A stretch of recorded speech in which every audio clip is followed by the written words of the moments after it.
Welcome back to another episode of The Great Perspective, where we talk sports, politics, family, and everything in between. This week, today Wednesday, so we always do our preview show on Wednesdays.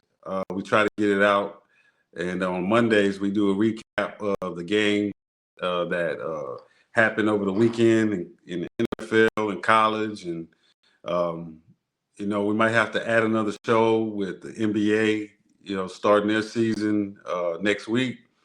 And so we can start it off with college, talk about one game that, I'll be looking at, and that's number 10 LSU going up against 17 Vanderbilt. For me, I think Vanderbilt can go in there because and get a win, because I looked at how South Carolina, they stayed in the game, so Vanderbilt, I think, is a more solid team. But what's your thoughts? It'll be a good game. When the experts, especially Vegas, got Vanderbilt favorite -2 against LSU, and that's been the first time that ever happened. So that lets you know it's going to be a good game.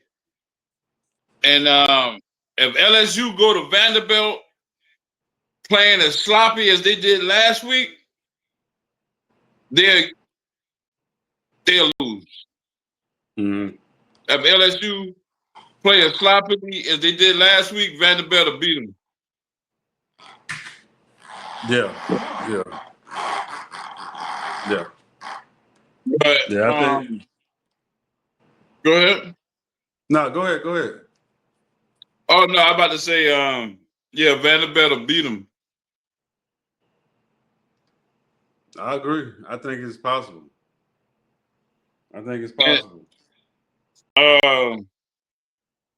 Actually, that's who I'm picking in that game, Vanderbilt. I believe in that quarterback. You got a couple other big matchups. And welcome everybody out there. Don't forget to hit that like button, that share button, that subscribe button. But we got some big games this week in college football. You got Louisville 4-1 going to undefeated Miami. You got, as we just spoke about, the LSU Vanderbilt, both of them 5-1. You got a lot of games this week that could be on upset alert. You heard it here first. Georgia Tech undefeated going up against Duke, 4-2. They're going to Duke. That's a game. If Georgia Tech don't take serious, they could lose. And another one, LSU Vanderbilt. LSU don't take that serious, they could lose that game. And undefeated Ole Miss going to Georgia. It ain't gonna be sweet. So, and then also you got Tennessee playing Alabama, both of them 5-1.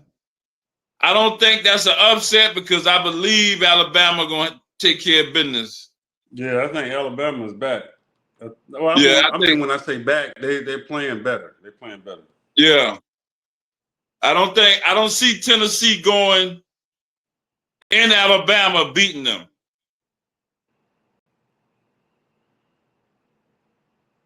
Yeah, what I was trying to do was trying to find out what time that Georgia game come on. But I'll find it. That Ole Miss Georgia? Yeah, that's what I was trying to. I'm looking at the schedule now. I'm just trying to see what time slot they got it in. Tennessee, Alabama come on 7:30 Eastern on ABC. I can't find it right now, but yeah. But yeah, Oh, that's one breaking news. I'll definitely. It's a couple games I'll be looking at. I want to see if uh, South Carolina can bounce back from that loss against LSU, and they're playing Oklahoma, who's coming off a loss. So I'm gonna see Yeah. how both of those teams respond to that.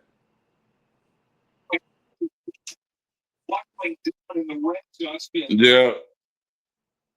But I like that. It's a couple of good games to watch. LSU, Vanderbilt, Oklahoma, South Carolina gonna be a good game. And that Tennessee, Alabama, and of course, Ole Miss and Georgia. So this is a big week in college football, big playoff implications. And for your NBA fans, I got a little breaking news. Russell Westbrook just signed with the Sacramento Kings. But back to college football. Yeah, it's gonna be a good college football weekend. But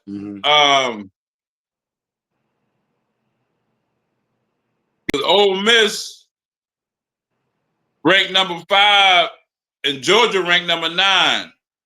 So this is playoff implication here. Everybody juggling for position. Yeah. But to switch notes to the NFL,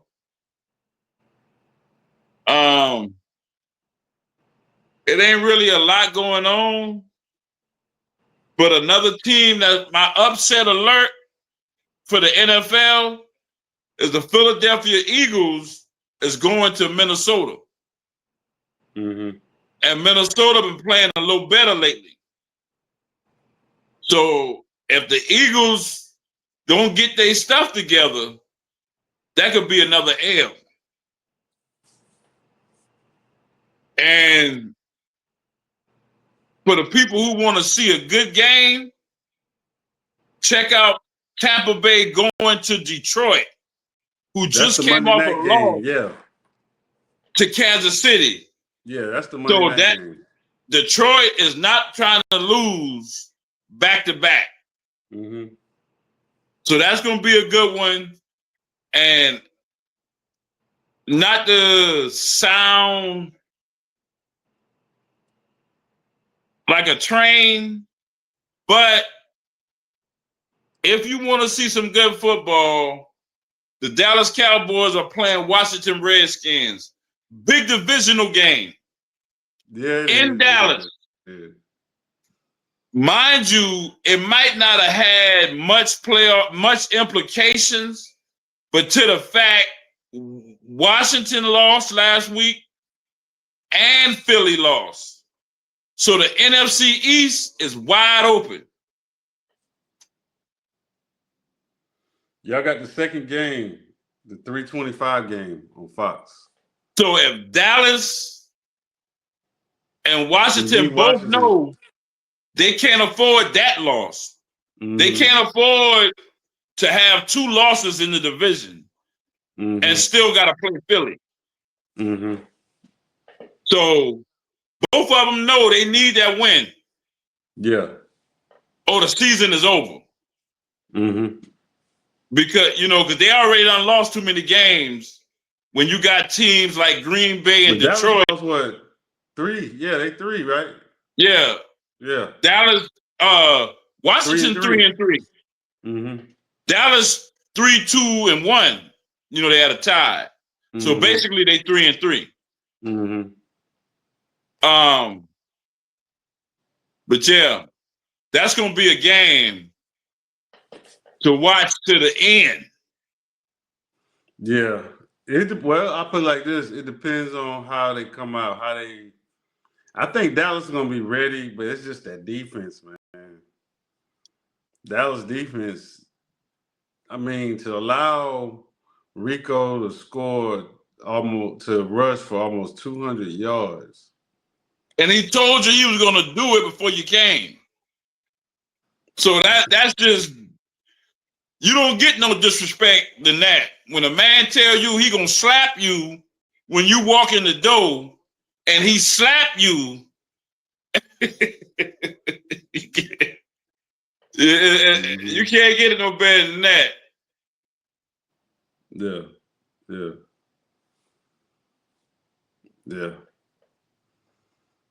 What else you got on the NFL, man? I just think that Tampa Bay, Detroit, that's one I really want to watch. And I'm gonna watch the Washington Dallas game.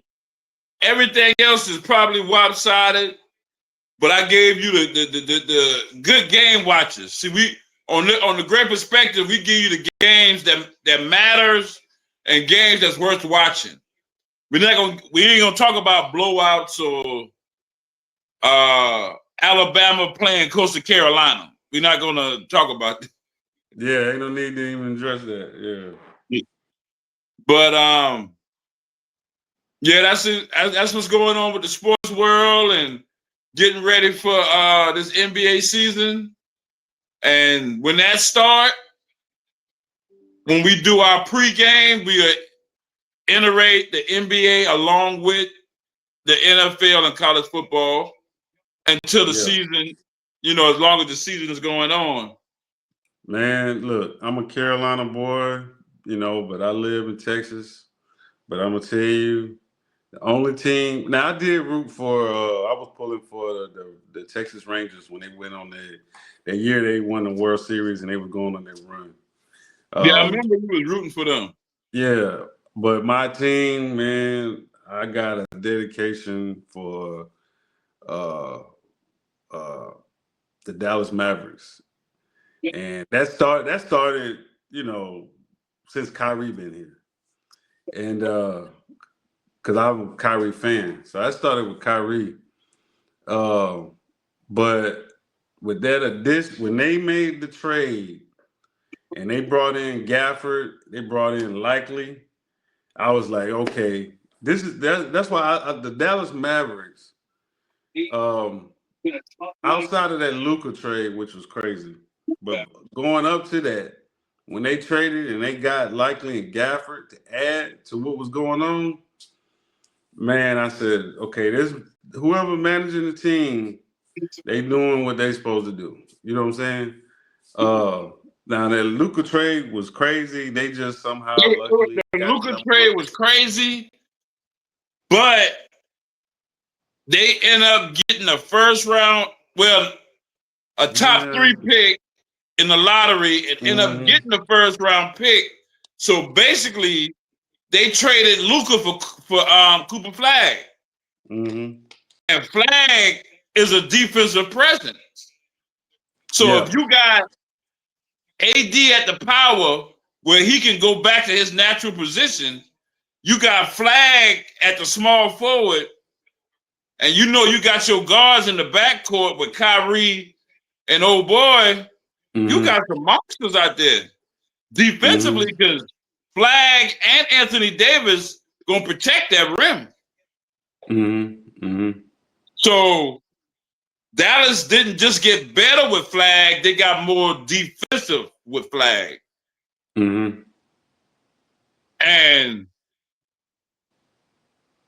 you might say, "Oh, well, they gonna be missing them." I think if they start clicking, man, they're gonna be dangerous. With a healthy AD, healthy Kyrie, you still got Klay Thompson who can show you some flashes of what he did in Golden State.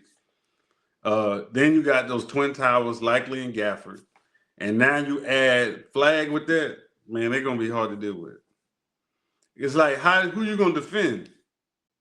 If you put Flag, just say Flag, Kyrie, AD, Gafford, and then whoever else you want to put on there. How are you gonna defend that? Who you gonna? You know what I'm saying? You're not gonna have enough defenders. Not only how you gonna defend that, for other teams, how you gonna get to the paint? You're gonna have to be a jump shooting team to beat them because ain't gonna be nobody going to no basket getting nothing. Because you got three people. If you put AD, Flag, and AD Flag and Gafford, or AD Flag and Likely. You That's got 3 shot blockers. 7-footers at that. 6'10", 6'11", 7 feet tall. Like, I don't even see it. Then Kyrie with the ball handles, like, who you gonna put on Kyrie? You know what I'm saying? Then if you leave Klay Thompson open all night, eventually he'll get hot. He's not like he used to be in Then Golden State. if you go into just say they make it to the playoffs, Cooper Flag is athletic enough to lead to guard a SJS. Mm-hmm. Like they can leave Kyrie and let Cooper Flag guard him. Yeah. You see what I'm saying? He that athletic. So if you got a Cooper Flag, a almost 7-footer guarding SJA,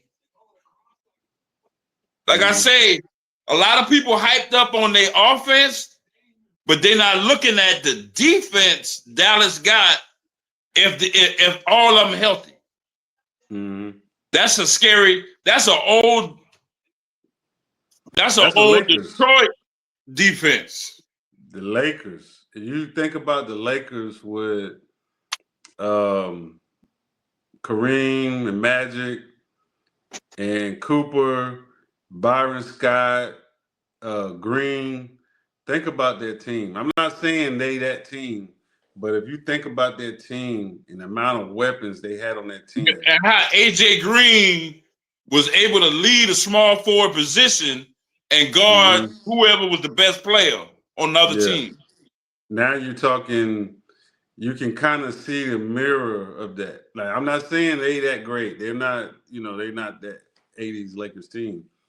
But if you look at the players they got based on today's standards and today's game and today's players, I don't see a team, if they playing in harmony with each other, I don't see a team that's that can mess with them. I don't see it.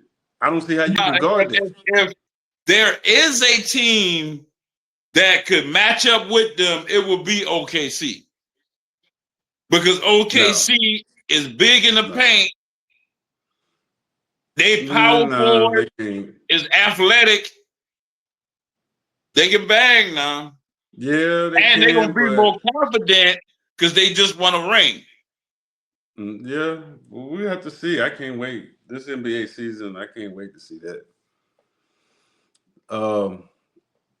But yeah, we'll be talking about, especially during these last few months, we'll have NFL going on, leading into the break. Well, midway through the season. Then we have the NBA starting up, college football almost coming to a close because they only got a few games left. About 4 games left, 5 games left. And so then we, get into those conversations about the college football playoffs. And then, so that's adding those 3 things, the NBA, NFL, college football. So we'll have a lot to talk about. I know the people out there can't wait to college football playoffs start. That's when the tea get juicy. Yeah. All right. We'll have a lot to talk about. But I wanted to touch on something, some sad news. Singer, been in the game over 20 plus years, had some big singles back in the day. Songwriter, composer, DrAngelo passed away from cancer at the age of 51. If I read right. It was sad, and I saw a caption that him and Angie Stone were married at one time, and they both passed away this year. So I thought that was crazy, for that. But we send prayers and condolences to his family, and I'm gonna have to play some DrAngelo like I did when Angie Stone passed. Man, I had her music all over my social media everywhere. So I'm gonna do the same for DrAngelo. Put some of his music out there, and yeah, because he has some good music. Brown Yeah. Sugar. Nice I soul know for the one that made him like DrAngelo is when he had his shirt off, yeah. and man, women were going crazy. But Yeah. I'm yeah, sorry to see. that's a sad one. What's that? Yeah, I'm sorry to see that DrAngelo, and it's not just him, it's a lot of, you know, young black men dying early now. The guy Mhm. who played the Black Panther, Yeah, Chadwick Boseman. you know, now DrAngelo, Mm-hmm. this guy, it's like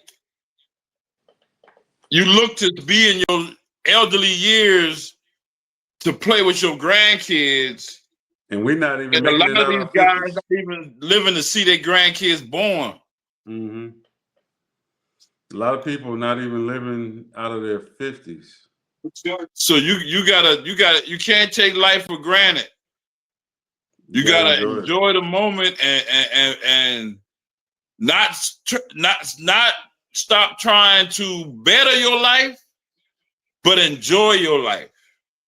But you always Mhm. trying to better it, but don't worry about where you're not at and enjoy your life where you're at Mhm. while you in the process of making a better tomorrow. Yeah, even the word says about being content. You always want better. You want to strive for better, like you said, but it's about being content, and you got to be thankful for the things you have. Thankful for the people you have. Like I'm thankful for and everything's not gonna be perfect. No family's perfect. No friendship's perfect.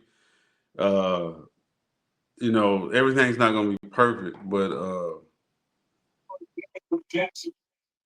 yeah, you got to be content, and you got to enjoy yourself. You know, you have to enjoy life and enjoy the people, and that's why, you know, like when I talked to mom today, I told her, I said, I make sure when I get off the phone, I always tell her I love her because I think about when Gali died and she passed and went on, and that conversation wouldn't had with her before. You know what situation I'm talking about, and Yeah, so I don't want to miss that. You know what I'm saying?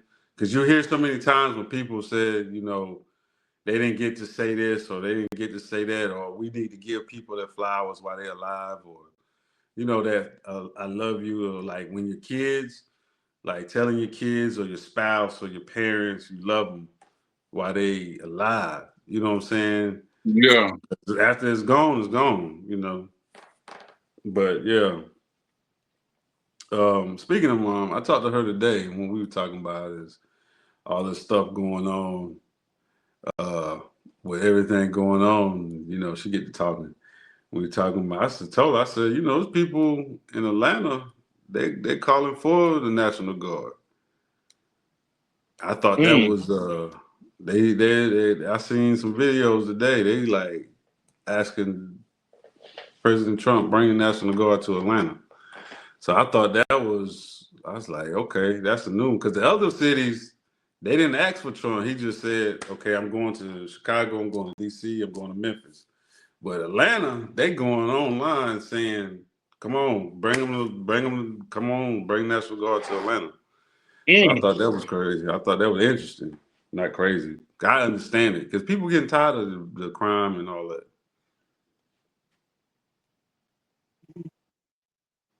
Yeah, they do, and it's like you was speaking on earlier when we was talking about teachers being armed, and you saying that we living in a whole new world right now. Mm-hmm. And this is, it's gonna be a lot of changes within the next 10 years. Between now, 2025, and 2035, when 2035 hit, it's gonna be a completely different world. Yeah, It's and it's gonna funny be you so said that. far out. Yeah. I just seen a dude I follow. He said the same thing. He said the world we live in today, 5, 10 years from now, won't be the same world. No, because the events that are happening are basically prepping us. Mm-hmm. Or basically like when you bake a cake, you prepping. Mm-hmm. But over the next few years, they're gonna put it in the oven and bake it, and you're gonna see the outcome of their work. Yeah. So right You're now, right. we seeing the prepping. Yeah. Because Like they got to do it slow. You know what I'm saying? They got to do it slow. It can't be if you want to just say, like, for example, if you wanted to just start just doing something, right? You can't just out there just do it. You gotta, in order for the people to accept it or for it to happen, it has to be a slow process. And then they don't even realize that it's happening, but it doesn't happen. Yeah, they don't. That's why I say they don't realize it's happening until it's too late. Yeah. And it doesn't. Mm-hmm. But we about to come to the end of the show, Mm-hmm. and I want to thank all us for people who I noticed we got new subscribers, but we still need more. And help us get to that 50 mark. Help us at least get to that 50 mark. I love to get to that 1,000 mark, but let's take it one step at a time. Help us get to that 50 mark. Help us to get 50 subscribers. We've started this channel about a little over a month ago. Something, me and my brother, like I said, we came up with. It's like, we always talk on the phone almost every other night. And a lot of the things that we talk about on the show, we talk about on the phone. So I said, let's just do a podcast and talk about it. And well, he actually came up with the idea, and I was like, well, let's do it. And so we actually, when you watch, hit the subscribe button, support us. Like I said, every show, we try to improve, try to do things different, try to improve as we go along. But everybody that have subscribed, we thank you. And to the new subscribers, we thank you. And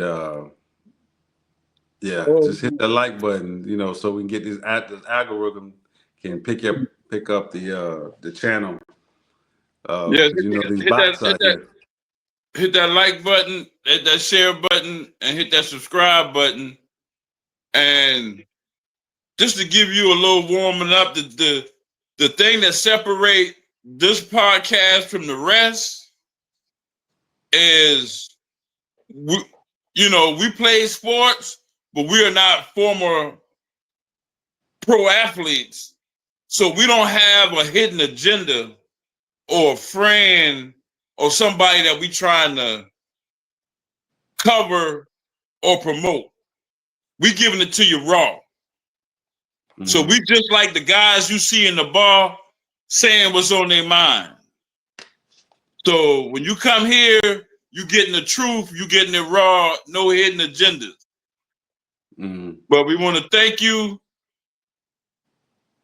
And well said. You got something else to say before we go? That'll be it, man. Thank you. Thank you for joining The Great Perspective. Peace.